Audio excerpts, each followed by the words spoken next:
First ever factory outlet Mukunda jewellery అన్ని బ్రాంచ్లలో Christmas and new year సందర్భంగా ఎన్నో ఆఫర్లు. త్వరలో జూబ్లీ హిల్స్ బ్రాంచ్ ప్రారంభం. తెలంగాణ ప్రభుత్వం ట్రాన్స్జెండర్ల సంక్షేమానికి ప్రత్యేక శ్రద్ధ చూపిస్తూ అనేక కీలక పథకాలను అమలు చేస్తోంది. సమాజంలో గౌరవంగా స్వయంగా ఆధారపడే జీవితం గడపడానికి ట్రాన్స్జెండర్లకు అన్ని రకాల మద్దతు అందిస్తోంది ప్రభుత్వం.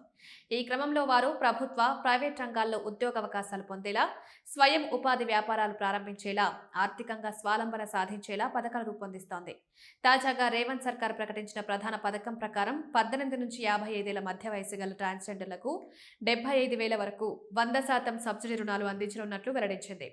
ఈ రుణాలు స్వయం ఉపాధి వ్యాపారాలు, చిన్న వ్యాపారాలు, సామాన్య బిజినెస్ ప్రారంభించడానికి ప్రత్యేకంగా కేటాయించబడ్డాయి. ప్రభుత్వం ఈ విధంగా వారి ఆర్థిక స్వయం నిబంధనలు పెంచి సమాజంలో గౌరవంగా జీవించేందుకు దారితీస్తోంది. పథకం ప్రకారం అర్హులైన అభ్యర్థులు సమయానికి దరఖాస్తు చేసుకోవాలి.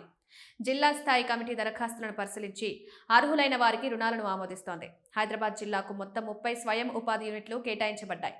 దీని ద్వారా 30 మంది అర్హులైన ట్రాన్స్జెండర్లు ప్రత్యక్ష లబ్ధి పొందగలుగుతారు.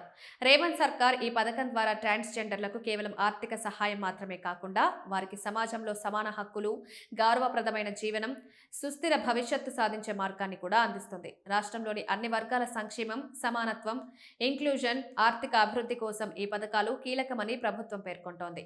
ఈ చర్యల ద్వారా ట్రాన్స్జెండర్లు తమ స్వంత వ్యాపారాలు, స్వయం ఉపాధి అవకాశాలను ప్రారంభించి ఆర్థిక స్వావలంబన సాధించగలుగుతారు. సమాజంలో గౌరవం, స్వావలంబన, స్వతంత్రతతో జీవించడానికి ఇది ఒక పెద్ద అవకాశంగా మారుతుంది.